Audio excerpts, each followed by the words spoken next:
Right, today we're looking at this. What is this? You might be wondering. Well, it's a Karcher V7 cordless Urmax. It's a vacuum cleaner. See, vacuum cleaner.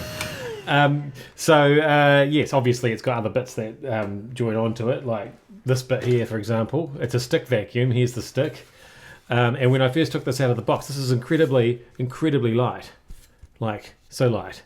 And I thought, man, this feels flimsy.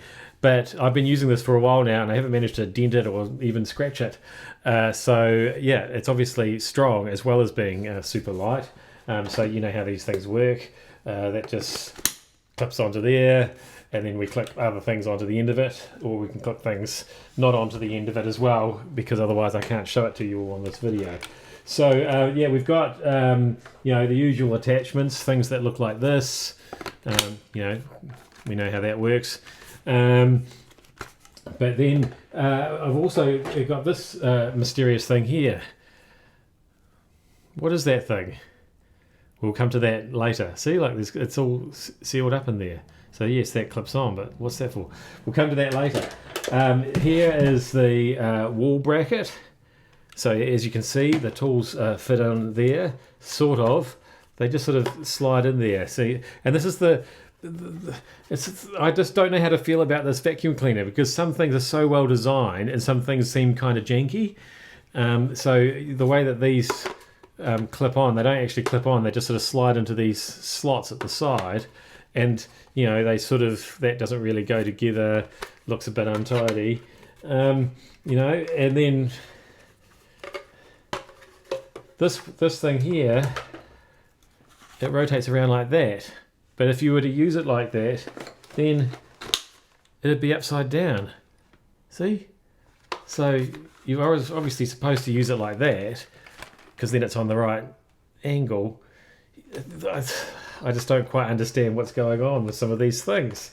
Anyway, maybe you put it around that way to store it with, and then it wouldn't... I get it now. Right, there is a method if you sort of think it all through.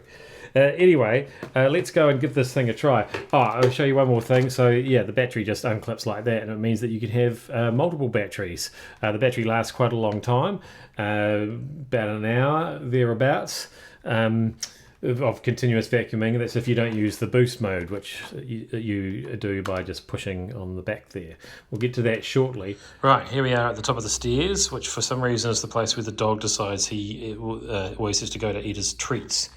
So if we just zoom in, you see there's all sorts of crumbs and things over the carpet there, and often they're a bit sticky and get stuck in the pile of the carpet, so that'll be a bit of a test.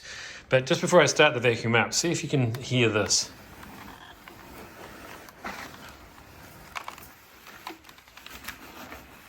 Okay, did you see that bumpy bump as I went over the... So sometimes it bumps, sometimes it goes smoothly, and the wheels, sometimes they sort of squeak. There's something janky about this head, and yet it seems to work. It seems to do the business.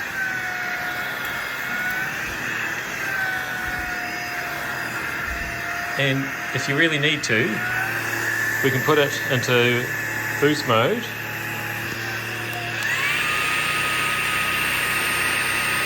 Okay. And that makes it even harder to push through the carpet.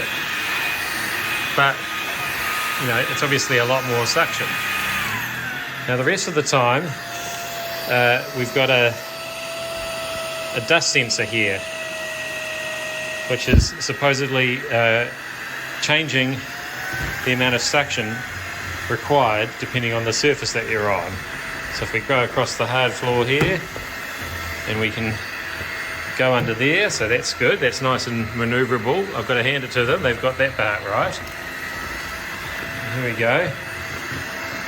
Well, what if we want to really get into the edges there? Oh, as you can see, we've got lights on the front of the head for lighting up darker areas. So that's when we need another attachment. That's what that attachment's for. There we go. Remember the one that goes upside down for storage? And then we can bend it around the other way. It's got a big brush on it, and we can get right into those corners with that one. So that's great. But now, how do we change attachments? That's the challenge. We can take that one off. Can we? Yes, we got it off. But what I like to do with these ones is, why do they never make them so this thing sticks up at you so you can get the thing in? There, got it at last. Right, here I am out at the bins. Now, why am I out at the bins? Because I wanted to show you what's very important when it comes to vacuums, how to empty them and cleaning them. It's an all-important process. So, yes, this is a bagless vacuum, of course. So it's literally just a matter of pushing that button and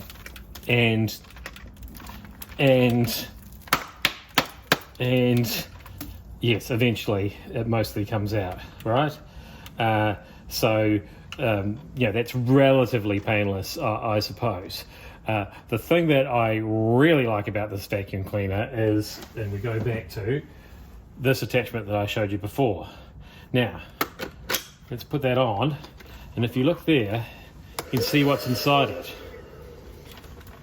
Right. What we need to do is take that bottom bit off, and that is a clean filter right there. And this in here is a dirty one, and that just lifts out. We pop that in there, put the clean one in there, close that back up, close that back up, and away we go. And we are cleaning that filter. Give it a boost.